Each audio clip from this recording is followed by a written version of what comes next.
Kebetulan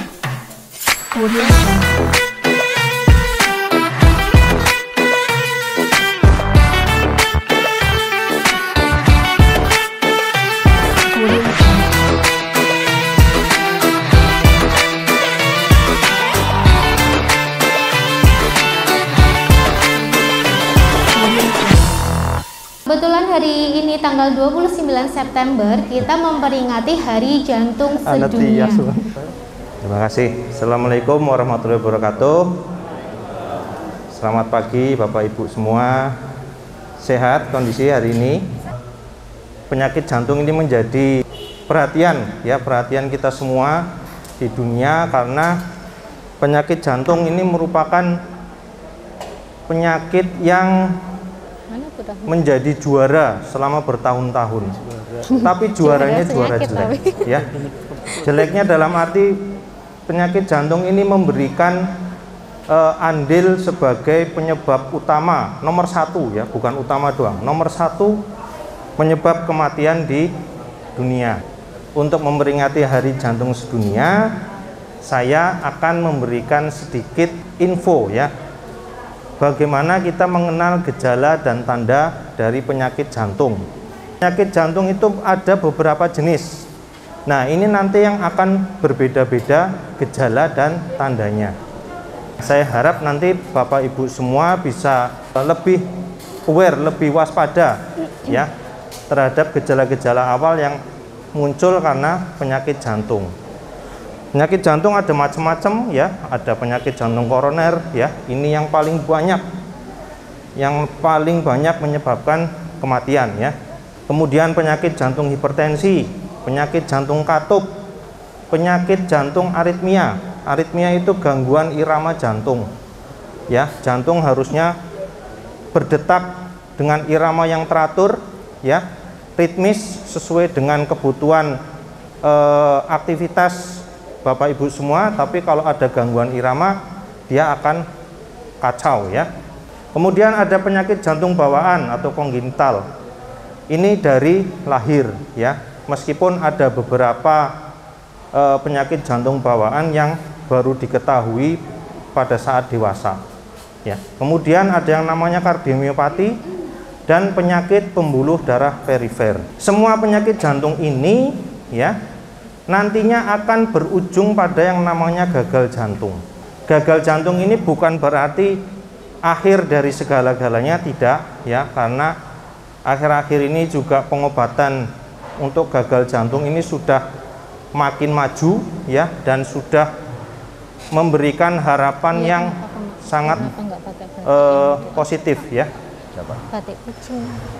Nah, pertama, beberapa gejala dan tanda yang mungkin muncul pada penyakit jantung dan pembuluh darah ya, antara lain nyeri dada ya, kemudian sesak nafas, berdebar, dan nyeri tungkai. Itu gejala ya. Gejala itu apa yang panjenengan rasakan, apa yang kita rasakan yang akan dikeluhkan ke dokter. Kemudian tanda-tanda fisik. Nah, tanda-tanda fisik ini bisa dilihat atau mungkin diraba ya. Nah, ini yang mungkin perlu pemeriksaan lebih teliti yang akan dilakukan oleh dokter ya. Tanda-tanda fisiknya bisa tekanan darah meningkat, kemudian bengkak, berat badannya naik drastis ya. Berat badan naik drastis itu bukan tiba-tiba gemuk ya, karena orang gemuk itu biasanya ada ya, bertahap ya. Tapi kalau drastis, nah ini kita harus curiga ada akumulasi cairan di tubuh ya. Kemudian nadi tidak teratur. Jadi kalau Bapak Ibu semua harusnya mulai bisa berlatih meraba nadi ya, sehingga tahu oh nadi saya cepat atau tidak, teratur atau tidak.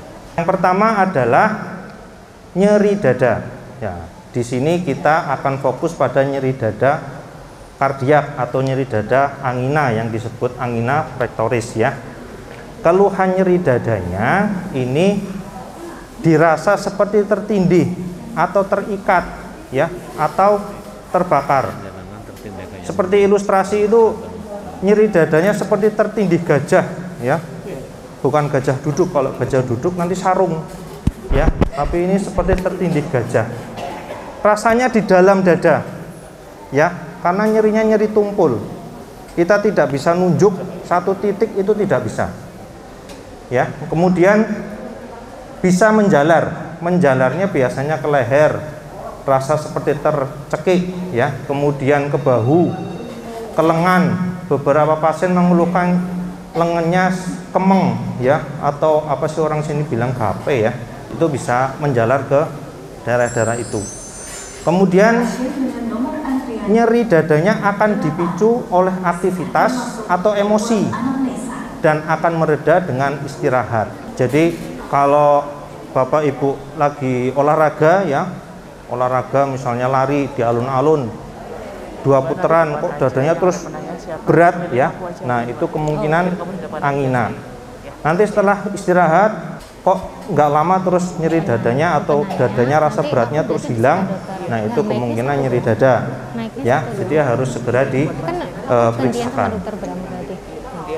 Kemudian gejala yang lain adalah sesak nafas. Nah, sesak nafas ini berkaitan dengan tanda yaitu bengkak. Sesak nafas di sini ada 3, ya, dyspnea on effort, ya, dyspnea on effort itu sesak nafas yang dipicu oleh aktivitas atau emosi. Jadi kalau jalan misalkan, orang normalnya kalau jalan 100 meter itu kira-kira belum ada keluhan sesak. Sesak itu nafasnya ngos-ngosan, kayak orang lari. Ya, kalau jalan 100 meter kan mestinya nafasnya masih biasa, ya. Tapi misalkan jalan 100 meter sudah ngos-ngosan, ya. Nah, itu tanda-tandanya dyspnea on effort. Kemudian ortopnu. Ortopnu sesak nafas yang akan membaik kalau posisinya jadi setengah duduk atau duduk. Kalau rebahan, sesak nafasnya akan memberat. Tapi kalau duduk lebih enak, ya. Kembali lagi saya ingatkan, sesak nafas di sini adalah nafas yang diburu atau ngos-ngosan, ya, seperti orang lari. Kemudian yang terakhir adalah paroxysmal nocturnal dyspnea. Ini yang khas pada penyakit jantung atau gagal jantung, di mana sesak nafas ini muncul di pertengahan Bapak Ibu semua sudah terlelap tidur, terutama tidur malam. Jadi tidur sudah terlelap 2 jam, 3 jam, tiba-tiba entah mimpi apa, terus bangun sesak nafas menggeh-menggeh kayak orang lari, ya. Nanti tidak lama setelah bangun dia bisa berkurang sesak nafasnya. Nah, itu merupakan tanda-tanda adanya paroxysmal nocturnal dyspnea. Sesak nafas ini biasanya juga berkaitan dengan tanda-tanda pembengkakan pada tungkai atau kaki, ya. Pada gagal jantung atau bengkak karena penyakit jantung, bengkaknya berada di kedua tungkai, ya. Kalau cuma satu tungkai biasanya bukan dari gagal jantung, bisa dari penyumbatan di pembuluh vena. Kemudian bengkaknya kalau jenengan tekan, ya, biasanya akan cekung, ya, akan cekung. Nah, nanti meskipun itu bisa kembali lagi, cuma harus beberapa saat, ya. Jadi kalau sesak nafas disertai bengkak itu harus dicurigai ada masalah di jantung. Jangan dibalik, ya. Kalau bengkak berarti ada masalah di jantung, belum tentu, ya. Tapi sebaiknya bengkak juga harus dikonsultasikan. Gejala yang lain adalah berdebar. Nah, berdebar ini sensasi, ya, sensasi detak jantung ini terasa deg-degan, ya, bisa tiba-tiba, ya, atau tidak. Kemudian debarnya bisa terasa teratur atau tidak teratur. Ini deg-degan cepet, rasanya kok acak, ya. Nah, itu juga bisa, ya. Ini harus segera dikonsultasikan ke dokter. Kemudian nyeri tungkai. Nah, nyeri tungkai atau yang disebut dengan claudicatio. Nyeri tungkai ini dikatakan sebagai masalah di vaskular atau pembuluh darah, itu nyerinya akan memberat dengan proses berjalan. Jadi mungkin jalan dari sini ke situ belum, tapi kalau diteruskan sampai depan kakinya makin nyeri, ya. Biasanya kalau makin berat kakinya bisa teraba dingin dan pucat, ya. Bahkan kalau yang sudah ada sumbatan di pembuluh arteri kaki total ya, maka akan memucat dan menghitam keriput. Ini kalau sudah yang terakhir ini nyeri sekali ya, nyeri sekali. Biasanya tidak usah untuk berjalan ya, saat istirahat pun itu sudah nyeri. Ini tanda-tanda dari penyakit arteri perifer di kaki. Nah, untuk tekanan darah selanjutnya ya, ini Bapak Ibu semua harus perhatikan bahwa yang dikatakan tekanan darah normal atau optimal yaitu di bawah 120 untuk sistolnya, dan diastolnya di bawah 80. Kalau sudah 121 saja misalkan, itu sudah masuk prehipertensi. Belum dikatakan hipertensi ya, baru prehipertensi. Maksudnya bagaimana? Berarti ini sudah harus hati-hati ya, sudah harus rutin periksa tekanan darah, jangan sampai menjadi hipertensi. Gaya hidup sudah harus mulai dirubah ya, dan gaya hidup itu termasuk makanan ya, jadi pola makan, stres, dan aktivitas fisik atau olahraga itu harus diperbaiki. Kalau sudah di atas 140 itu sudah masuk hipertensi ya. Ini pembagiannya. Kemudian ada lagi satu yang agak unik yaitu isolated systolic hypertension. Jadi hipertensi yang terisolasi hanya tekanan sistolik ya. Jadi yang tinggi adalah tekanan sistolik, sedangkan diastoliknya normal. Contoh misalkan tekanan darahnya 150 per 80. Nah, itu adalah ISH atau isolated systolic hypertension. Nah, ini banyak kejadian pada usia lanjut karena kekakuan dari pembuluh darah yang naik hanya tekanan darah sistolik ya. Jadi ini harus diperhatikan. Nanti kalau saat kontrol juga begitu ya. Karena nah ini satu lagi tambahan dari saya, tekanan darah ini sifatnya dinamis ya. Dia akan naik turun sesuai dengan kebutuhan dari metabolisme tubuh. Contohnya, kalau habis jalan atau aktivitas, habis marah ya, itu akan naik. Stres ya, karena kerjaan di kantor nggak selesai-selesai, anak buahnya bejut-bejut ya. Nah, itu juga akan bikin tekanan darah naik ya. Tapi ya, itu tidak bisa kita vonis sebagai hipertensi ya. Jadi kita mau memvonis hipertensi harus tekanan darah pada kondisi rileks, istirahat ya. Kemudian ruangannya juga harus tenang, baru kita bisa memvonis hipertensi, dan tidak bisa dilakukan hanya satu kali pemeriksaan. Contoh, Bapak Ibu semua sekarang lagi kontrol ya, datang turun dari mobil, antri di pendaftaran, kemudian jalan ke sini, sampai sini langsung ditensi. Biasanya tensinya memang cenderung naik ya, biasanya 140 atau 150 gitu ya. Nah, itu memang harus diulang ya, paling enggak 2 kali atau 3 kali. Lebih baik lagi sampai sini duduk dulu 15 menit, sudah tenang, baru ditensi ya, supaya lebih valid pengukurannya. Oke, itu tadi adalah gejala dan tanda-tanda dari penyakit jantung dan pembuluh darah. Nah, yang tidak kalah penting adalah pencegahannya, cerdik ya, supaya kita semua cerdik, yaitu rutin atau cek kesehatan secara rutin ya, tekanan darah, kalau perlu pemeriksaan laborat seperti kolesterol, gula ya, asam urat, itu juga kalau bisa rutin. Kemudian E adalah enyahkan asap rokok ya, bukan enyahkan rokok, bukan ya, enyahkan asap rokok.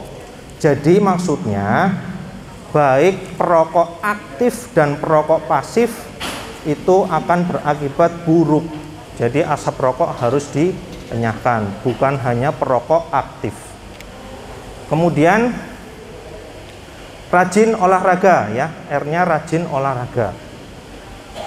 Seminggu ada 7 hari, 5 hari diantaranya digunakan untuk olahraga. Hanya 15-30 menit sudah cukup ya, tidak usah lama-lama. Kemudian D-nya adalah diet seimbang. Nah, diet seimbang ya, bukan tidak boleh makan ini itu, bukan. Diet seimbang, mana yang harus dikurangi atau dibatasi dan mana yang harus kita perbanyak konsumsinya ya. Kalau yang berkolesterol atau minyak-minyak ya, seperti santan, jeruan, kemudian gajih-gajih ya, gorengan, itu harus sebaiknya dikurangi. Asin-asin, gurih-gurih itu juga harus dikurangi. Dan yang harus diperbanyak adalah buah dan sayur sebagai sumber vitamin dan mineral serta antioksidan. Karena antioksidan itu yang akan menangkal radikal bebas yang akan merusak pembuluh darah.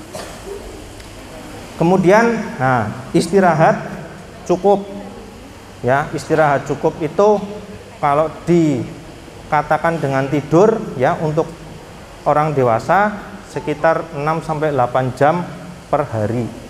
Paling jarkoni kalau dokter bilang ya, itu adalah istirahat cukup. Karena biasanya dokter ini paling susah istirahat. Ya, jadi kalau dokter menganjurkan istirahat ki ya rada jarkoni gitu. Ngajari ning angel nglakoni. Kemudian kontrol stres ya.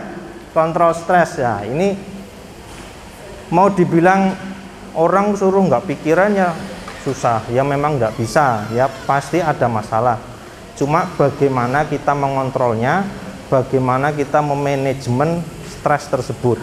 Memang itu butuh latihan ya. Sebagai kesimpulan ya, penyakit jantung bisa dicegah, yaitu dengan cara mengenali gejala dan tanda lebih dini ya, mengkonsultasikan dan mengobati lebih dini sehingga komplikasi yang lebih jauh bisa dicegah. Mungkin itu dari saya. Terima kasih. Wassalamualaikum warahmatullahi wabarakatuh. Waalaikumsalam. Jika ada yang mau ditanyakan, kita tunggu 3 penanya. Monggo. Ada yang mau tanya? Oke, monggo, silakan. Ini terkait dengan sebagai pasien. Artinya pas saat seperti tadi ada indikasi-indikasi yang timbul pada tubuh, kemudian semacam istilahnya mungkin kalau kerennya serangan jantung terasa gitu ya. Tapi dalam keadaan sadar, artinya saya harus berlaku seperti apa gitu. Artinya apakah saya harus duduk dan duduk posisi seperti apa, atau saya harus berbaring dan berbaring seperti apa untuk penanganan awal. Artinya kita menunggu tindakan selanjutnya. Itu yang pertama, dok. Pertanyaan pertama. Yang kedua, saya pernah dengar kalau penyakit jantung menurun. Nah itu kami memastikan apakah ini betul atau enggak, karena yang saya tahu ini keterkaitan dengan pola hidup, pola sehat, pola makan, pola hidup lah ya. Yeah. Seperti itu. Nah, kalau menurun kan terkait dengan genetika ya, kalau salah seperti itu. Nah, kami butuh memastikan seperti itu, yeah. Menurun atau tidak. Kalau ini tadi lebih cenderung awal ya. Nah, sekarang bicara Bapak Ibu semua mungkin yang sudah istilahnya pasien rutin ya. Jadi untuk serangan jantung ya, dalam hal ini yang dikatakan serangan jantung adalah kebanyakan serangan jantung koroner ya. Dia akan keluhan nyeri dadanya akan lebih berat ya, durasinya lebih lama, kemudian gejala penyertanya akan lebih berat, misalkan mual, muntah, sampai keringat dingin banyak, badannya lemes ya, kadang-kadang pingsan sampai sesak nafas ya. Nah itu akan lebih berat, itu yang dikatakan serangan jantung. Nah kalau memang sudah ada keluhan yang berat seperti itu ya, yang bisa dilakukan pertama di rumah adalah gunakan isosorbit, obat golongan nitrat, 1 tablet taruh di bawah lidah, langsung berangkat ke rumah sakit ya. Tapi kalau gejalanya tidak berat seperti itu ya, boleh dicoba dulu istirahat. relaksasi. Kalau memang kayaknya kok nggak hilang-hilang ya, bisa langsung diberikan obat bawah lidah, nanti ditunggu 10-15 menit. Kalau 15 menit, 10-15 menit tidak hilang nyeri dadanya, berarti ini prolong, memang memanjang ya, lama durasinya. Boleh kasih lagi bawah lidah, berangkat ke IGD. Ya, jadi jangan sungkan untuk berangkat ke IGD demi kebaikan Bapak Ibu semua. Itu yang pertama ya Pak ya. Jadi bagaimana pertolongan awal di rumah ya. Kalau posisi untuk nyeri dada tidak ada perbedaan ya. Mau duduk, mau tiduran, terlentang tidak masalah. Yang penting rileks. Gitu, dengan rileks maka kebutuhan oksigen di otot jantung akan menurun. Pertanyaan kedua adalah tentang keturunan ya. Jadi memang penyakit jantung, terutama penyakit jantung koroner ini ada faktor risiko namanya. Ya, bukan penyebab. Faktor risiko itu kalau ada A, dia akan berisiko terjadi penyakit jantung. Ya, itu namanya faktor risiko. Nah, faktor risiko itu ada yang bisa dimodifikasi, ada yang tidak bisa dimodifikasi. Kalau yang bisa dimodifikasi, hipertensi, kolesterol, gula, itu bisa kita regulasi, bisa kita kontrol. Tapi kalau usia nggak bisa, kita tambah usia beresiko terjadi penyakit jantung lebih tinggi ya, nggak bisa kan orang jadi muda ya. Kemudian laki-laki akan lebih rentan atau lebih beresiko terjadi penyakit jantung.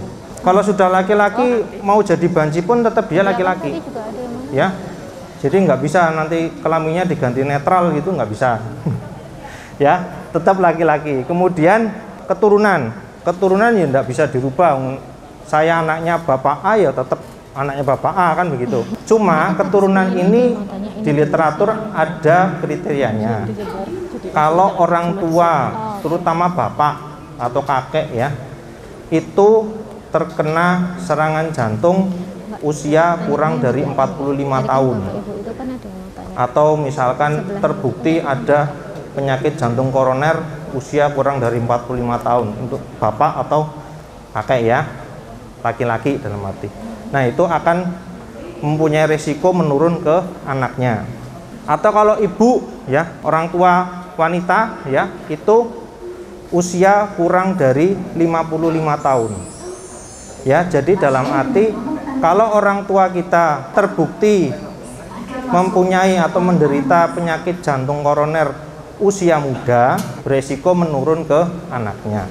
Saya dengan ini mau menanyakan, saya sering sewaktu-waktu tuh jantung atau dada tuh berdebar.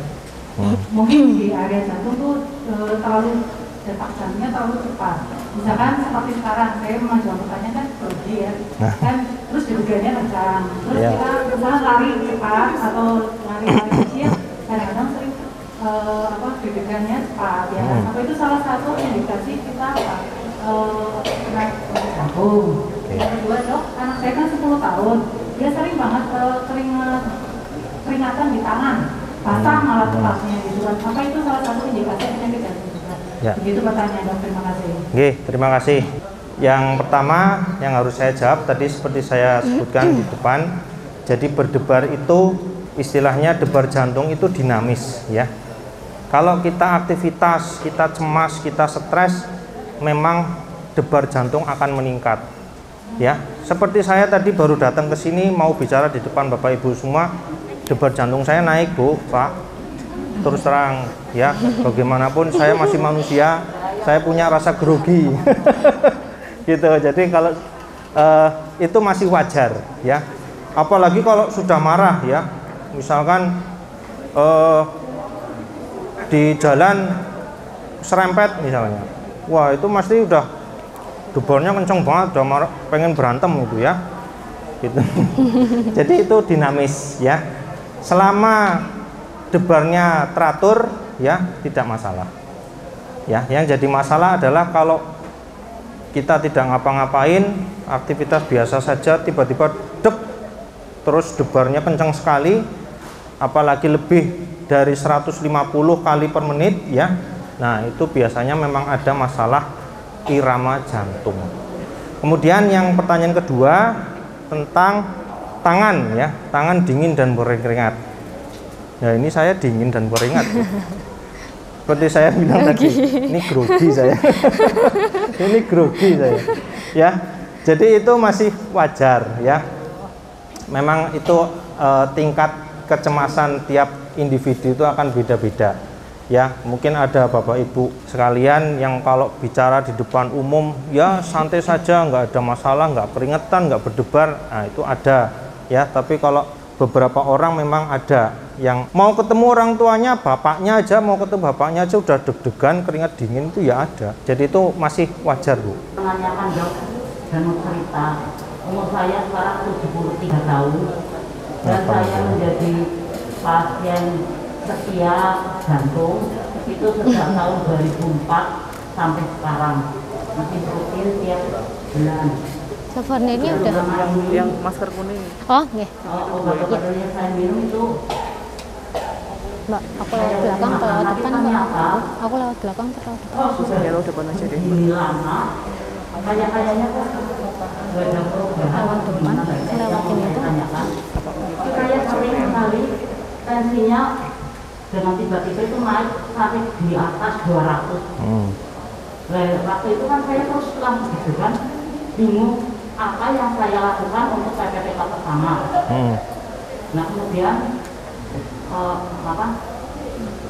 jadi juga sering nyeri tapi tidak begitu sering, hanya karena mungkin kalau saya emosi atau gimana. Nah terus ini loh dok, yang saya bingung itu saya nggak tahu habis makan apa atau kena apa, tahu-tahu tensinya itu yang naik itu loh sampai 200 lebih, 214, 205. Itu apakah ada penyebab makanan apa yang saya makan yang tidak saya sadari? Hanya itu yang saya tanyakan, dan itu PPPK-nya apa yang harus saya lakukan saat itu. Ya. Terima kasih. Wassalamualaikum warahmatullahi wabarakatuh. Waalaikumsalam warahmatullahi wabarakatuh. Jadi penyakit jantung itu merupakan penyakit yang kronis. Kronis itu dalam arti kita harus selalu bisa mengontrol, mengendalikan penyakit itu supaya progresivitasnya tidak cepat. Jadi dalam arti misalkan usia 40 ya terkena penyakit jantung, entah hipertensi atau penyakit jantung koroner ya, itu harus rutin pengobatan supaya tidak muncul komplikasi yang macam-macam ya. Yang paling sering dan nggak enak kan kalau misalnya darah tinggi ya, itu gagal ginjal, gagal jantung. Nah itu yang sering dan paling tidak ingin kita jumpai ya. Jadi memang harus rutin minum obat dan kontrol. Gunanya kontrol adalah supaya keadaan Bapak Ibu semua itu terpantau. Misalkan, oh ini ternyata tensinya makin naik ya, kecenderungannya tensinya makin naik. Ada nggak solusi misalkan obat tensinya dosisnya dinaikkan atau dikombinasi dengan obat tensi yang lain? Karena obat tensi itu macam-macam ya, titik tangkapnya macam-macam. Itu nanti yang akan dianalisa dan akan diberi solusinya oleh dokter gitu. Nah, kalau pertolongan pertama di rumah, kalau tiba-tiba tensinya naik ya, misalkan sampai 200, yang awalnya biasanya kontrol itu sudah 130, 140 ya. Yang pertama dilakukan adalah cobalah istirahat dan tenang ya, relaksasi. Ya, kalau masih belum menolong ya, kalau sudah tensi 200, saran saya memang harus ketemu dokter, Bu. Gitu, karena itu sudah masuk krisis hipertensi. Dan nanti akan dievaluasi. Krisis hipertensi itu memang harus segera diturunkan dalam hitungan menit ya, atau bisa diturunkan dalam hitungan jam atau hari. Itu nanti harus dianalisa oleh dokter ya. Jadi kalau sudah tensi ke jantung, kriterianya sih di atas 180 per di atas 110 ya. Kalau naiknya tiba-tiba setinggi itu sebaiknya ketemu dokter gitu. Kalau Bapak Ibu di rumah punya nitrat ya atau isosorbidinitrat, boleh dicoba dulu taruh bawah lidah ya. Nanti 15 menit coba ditensi lagi. Kalau sudah turun, sudah enak, nggih sampun istirahat mawon. Assalamualaikum warahmatullahi wabarakatuh. Waalaikumsalam warahmatullahi wabarakatuh. Begini dokter, tadi apa yang telah disampaikan, kita merasa sangat bermanfaat sekali dari ilmu-ilmu yang telah disampaikan tadi. Ini berkaitan dengan apa yang disebut dengan gagal jantung, karena di sini semuanya bermuara kepada gagal jantung atau penyakit jantung. Tadi yang saya tangkap ada Mbak aku poin yang kesana ya, keempat, Meki sama yaitu Mbak Uci. aritmia. Jadi gagal jantung ini disebabkan oleh salah satu aritmia atau mungkin ritme ya, atau detak jantung.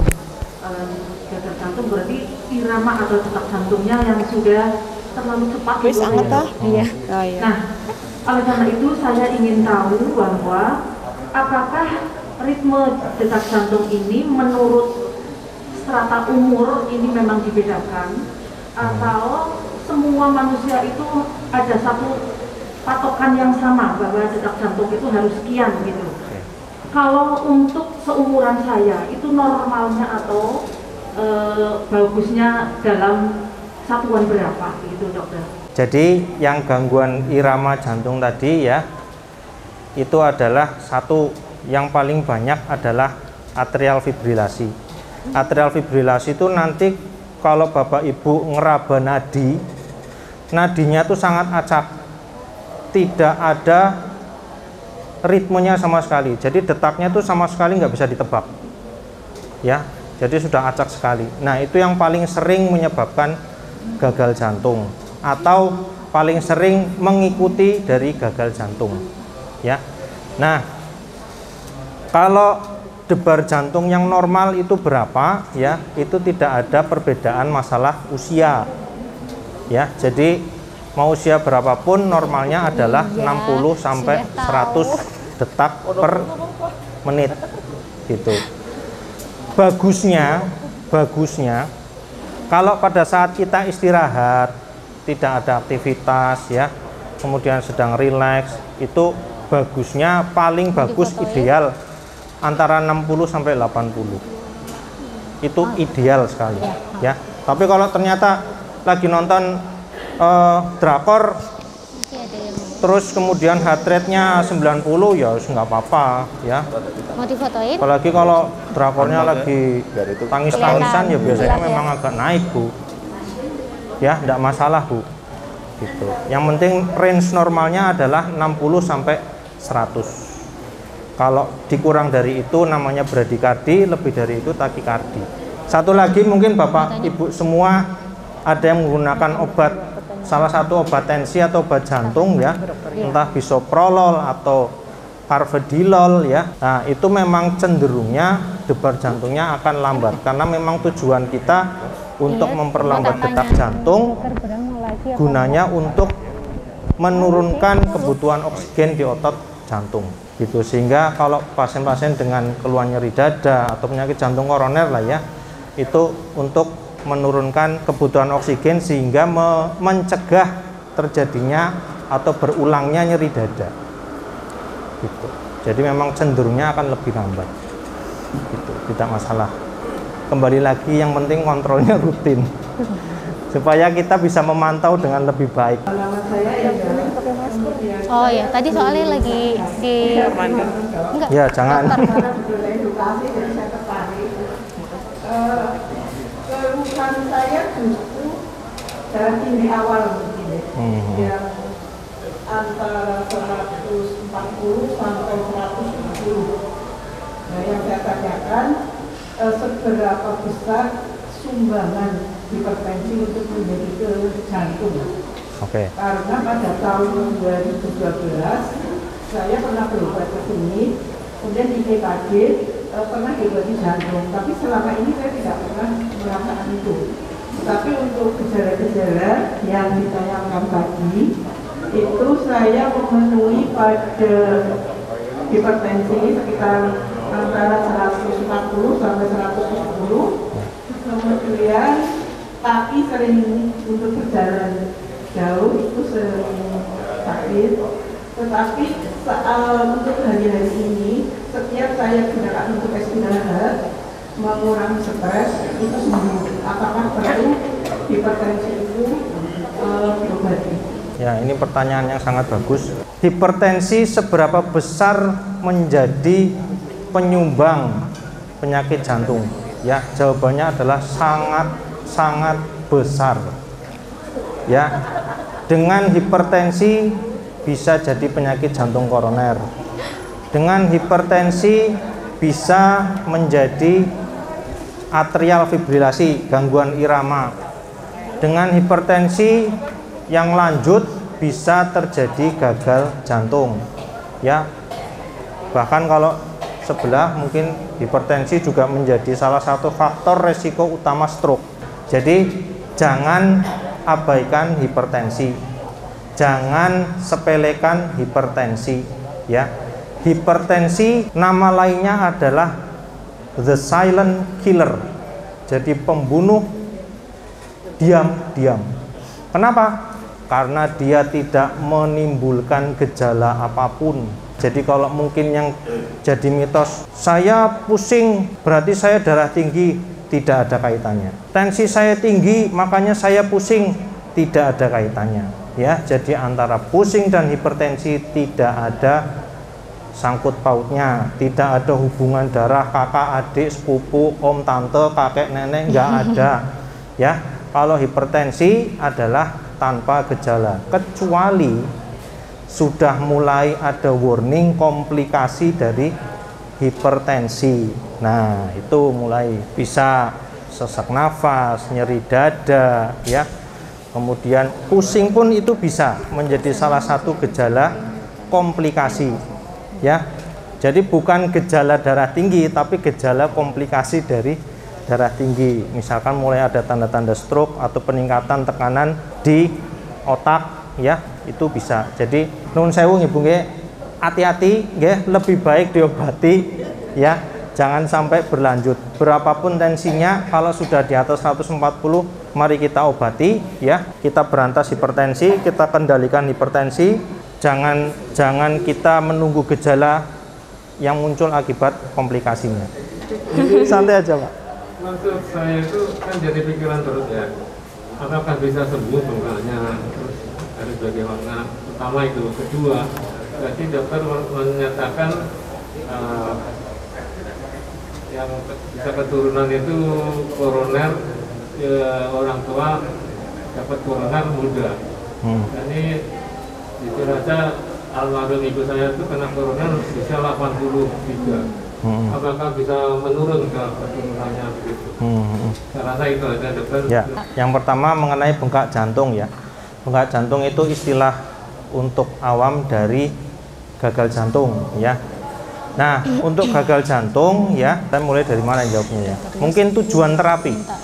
Tujuan terapi dari gagal jantung adalah memperbaiki kualitas hidup dari pasien gagal jantung. Maksudnya bagaimana? Supaya Bapak Ibu semua bisa aktivitas seperti orang normal, ya. Mau ngapa-ngapain enggak dikit-dikit sesek, enggak bentar-bentar bengkak. Nah, itu tujuan terapinya. Selain itu juga yang pasti terapi adalah untuk memperpanjang survival atau angka harapan hidupnya diperpanjang. Jadi itu Pak, yang penting penyakit jantung adalah terkontrol, ya, karena penyakit kronis, ya, itu harus dikontrol. Yang penting itu saja. Jadi untuk penyakit kronis, ya, jantung, stroke, diabetes harus dikontrol, harus diregulasi, ya.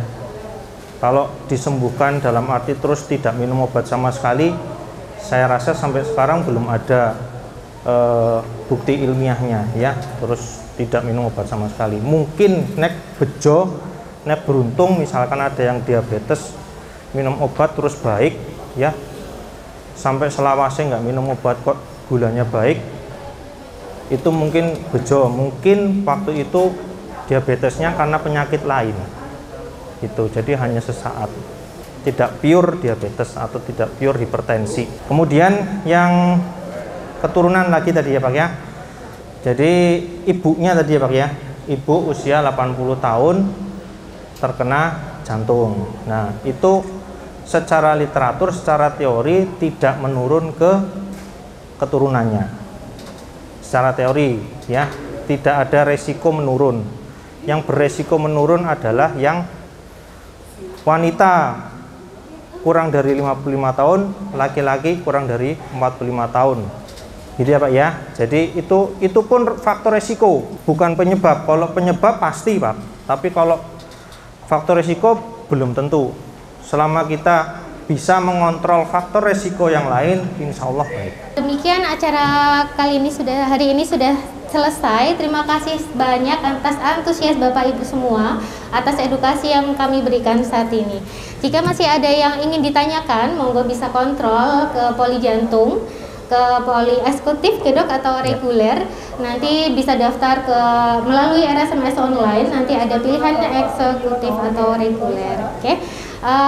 Akhir kata kami mohon pamit. Sampai jumpa di lain kesempatan. Wassalamualaikum warahmatullahi wabarakatuh.